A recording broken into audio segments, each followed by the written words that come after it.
Hi, this is Sarah Lingra with PianoKeyFinders.com, and welcome to the 2025 Jingle Bell Advent Project.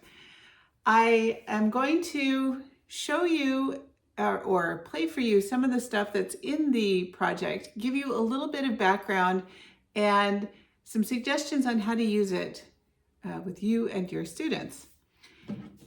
Right here, this is kind of the look of the thing. It was based on a Couch to Concert Hall project that I did ages ago, and I'm recycling the graphics because I think they're so cool. So instead of having a couch, we have the Santa throne here. This right here is a summary, and this is in the key of C major, and it's a summary of all the days, and I'm going to go play through them. And then when I'm done playing through them, I'm going to explain some of the things I did and didn't do. So day one, right hand.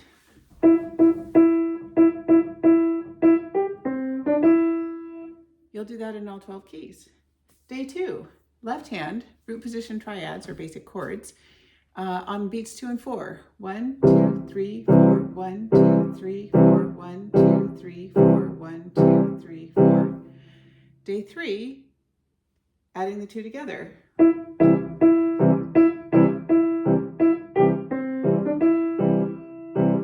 Day four, switching it so the melody goes to the left hand.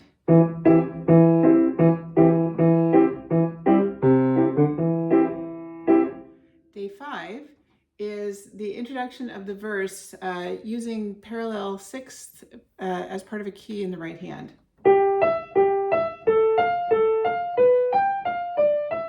And again, this is a summary in the key of C major, but all of these are in all 12 keys and they're written out for you. Day six is 1, 4, and 5, 7 chords for the left hand.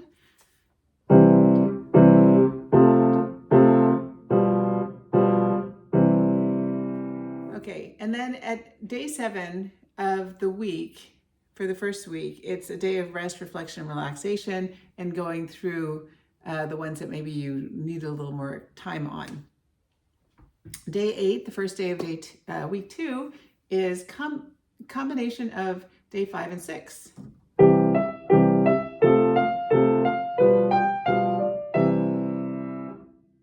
Day 9 is some endings.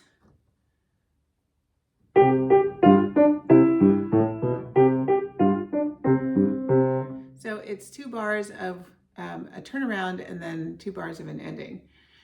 Day 10 is a continuation of the chorus that you learned in the first week, but this time it's touching on the second part of the chorus, using the 1, 4, and 5 chords that you got in day 6 from week 1. So I'm starting on the 4th note of the scale, using 5-note scale in my right hand.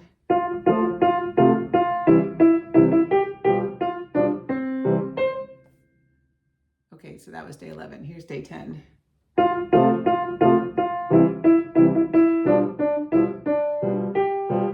So you can see I'm still doing the 1, 4, and 5 chords, and I'm doing them on beat 2 and 4, and my right hand is staying on a 5-note scale.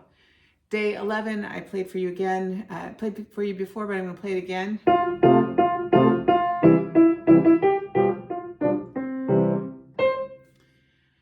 Day 12 is going back to the verse, and I'm still using the same 1, 4, and 5 chords. And so you can see that throughout this whole process, you learn something in one day or 1 week, and then those same concepts come back, but in a slightly different form. So before we were doing it in half notes and quarter notes, and now the left hand is playing whole note chords.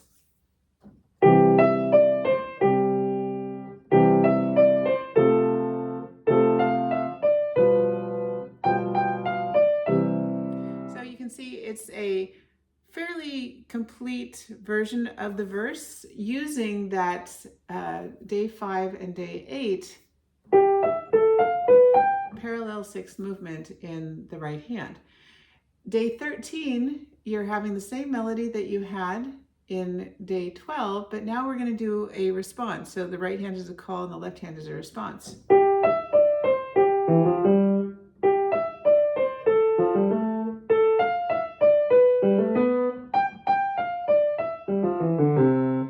You can see that I'm moving my left hand up in steps using my 3rd finger, and it's a response to what my right hand is playing. Like we started the beginning of week 2, week 3 starts with a combination of days, let me make sure I get the days right, days 12 and 13. So my right hand has not changed at all for 12, 13, and now day 15.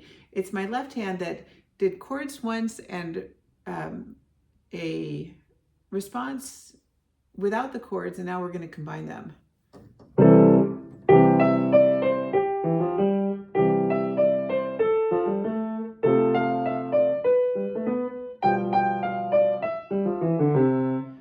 And then again, this repeats in all 12 keys. Day 16, 17, and 18 are all taking the basic Jingle Bells melody and turning it into 3/4. The right hand melody is not harmonized, namely we're only playing one key at a time, and you'll hear the Jingle Bell melody here. This is also getting the idea of breaking up that chord, so 1, 2, 3, 1, 2, 3. So here we go with day 16.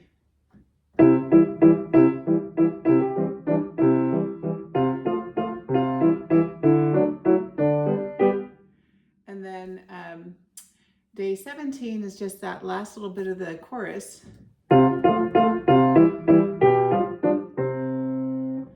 Day 18 takes the verse and uses a similar, which you've seen before a little bit in one of the other days, except for now, instead of playing it as quarter notes with rests, we're playing it with dotted half notes.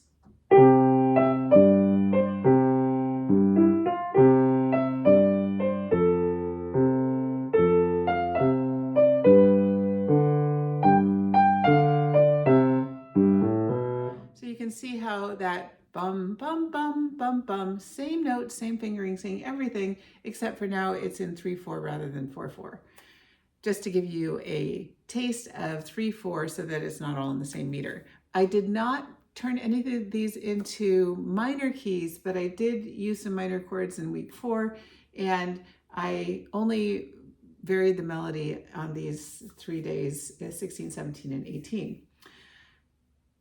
19 is the first of 2 different endings, and I think that these endings are good for a couple of reasons. One, you can tack them on to the end of any version of Jingle Bells that you're doing, but also they will be multitasking endings because you can use them at the end of anything that you want to play. So you'll recognize this one. So it's a shave and a haircut ending. And it's nice to play it in the key of C, but it's also nice to be able to play it in all the other keys. And the other one is an arpeggiated hand over hand thing that looks and sounds impressive, but is actually not that difficult to play, nor is it difficult to teach and memorize. So here we go.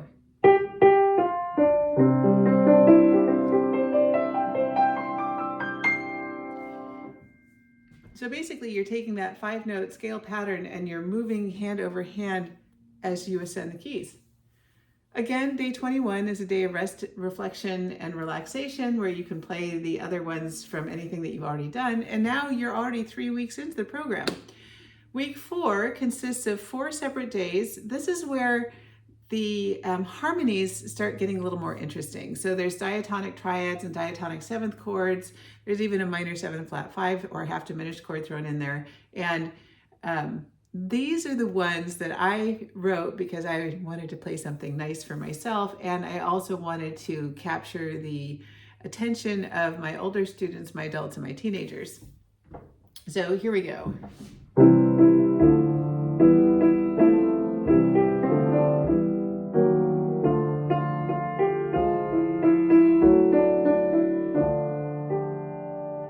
So that's the first part of the chorus.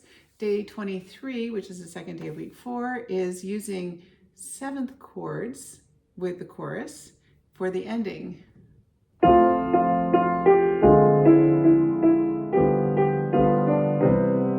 Okay, so I need to make a little correction there. Playing it again, I missed one of my chords.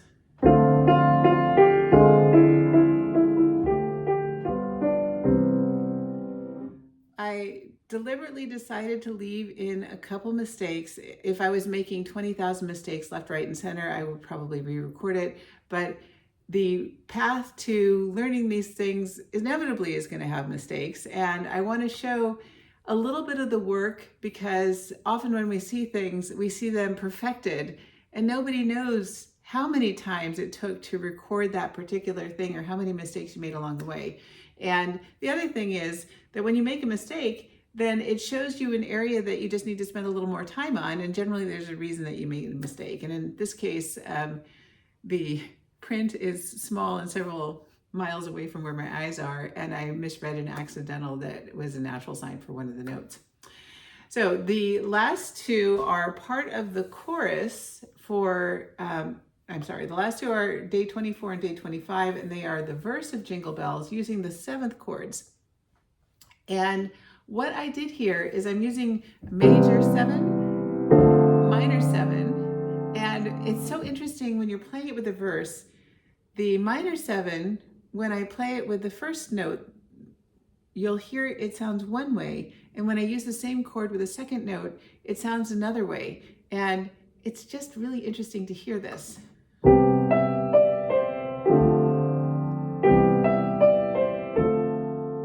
Okay, so let me do that again so you can hear it. There's the second one, which has an A, and here's that first one. So D minor 7 with a G on top sounds like this. D minor 7 with an A on top sounds like this. And I just love the color change with those two chords. The last one takes a diatonic 7th chord one step further. So we had C major 7, D minor 7, and now we're going to go up to E minor 7, or the 3rd of that scale.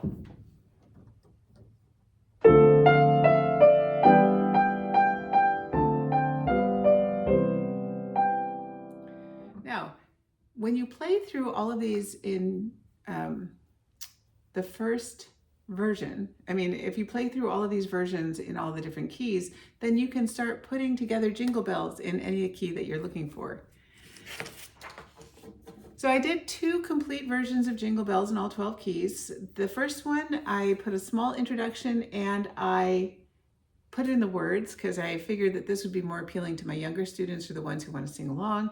And then the second version is using all of those really interesting harmonies, keeping the melody the same, which you can do a lot with harmonies, even if you have a simple melody. So this is something that my students are starting to appreciate. So here's version 1.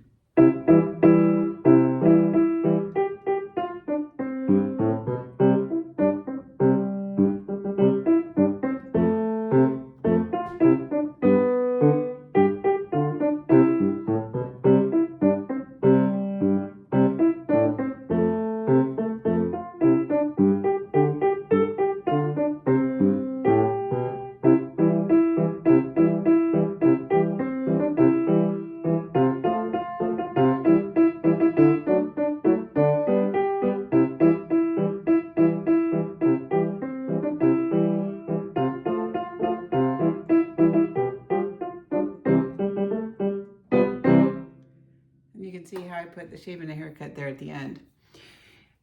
It's written a little more actively in the sense that there aren't as many long notes as you'll see in the second version, so it has a little bit more energy in it. In all of these things, I didn't put dynamics, I didn't put fingerings, and I didn't put tempo markings because I want to give students and teachers the ability to put those edited markings in to make it more your own. Also, you don't have to stick to the same exact melody. You can change chords, you can change rhythmic patterns. It still has to have that same Jingle Bell structure, but there's a lot that you can do with it within this framework. And so here is the second version of Jingle Bells. This is using the 7th chords with 2-5-1 chord progressions and diatonic triads. And I tell my students that I'm going to use the right language with them, and I tell them I also have no expectation on the first few times I use the language that they're going to remember what it is. But if you listen to it often enough, eventually sink in, and I'm playing a long game. So if you remember what a 7th chord is or diatonic triad in a couple years, I feel like I've done my job. So here is Jingle Bells in with the 7th chords.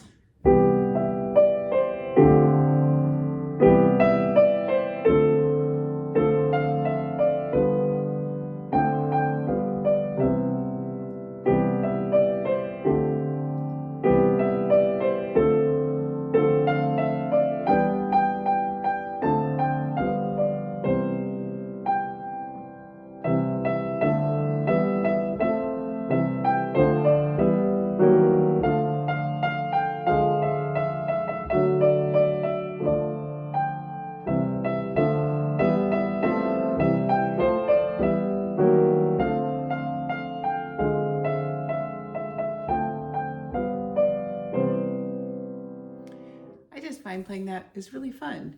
In addition to it being really fun, it happens to have 12 different chords.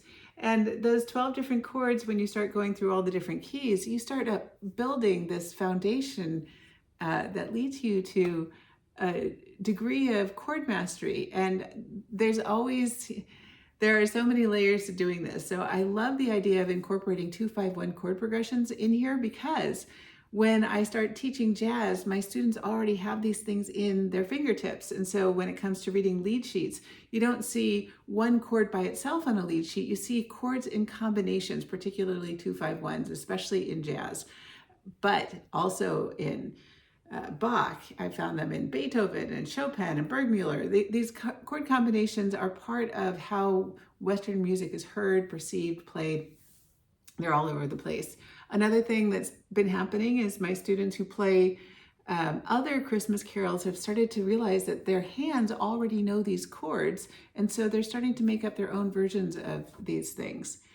The program includes all of the music written out in every key. I only did 12 key signatures rather than 15, even though I was tempted. I thought, oh, it's already so much paper. So instead of G flat, I used F sharp, and instead of C flat, I used B major, and D flat instead of C sharp major.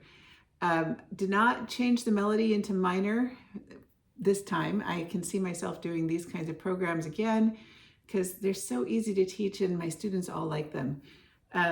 What else didn't I do? No dynamics, keeping the melody simple, going through. So I've got students with learning disabilities or students who have some processing issues or whatever. I'm still using this with them, but I can make adaptations. So instead of doing all 12 keys for certain students, I'm only doing the first 3 or 4.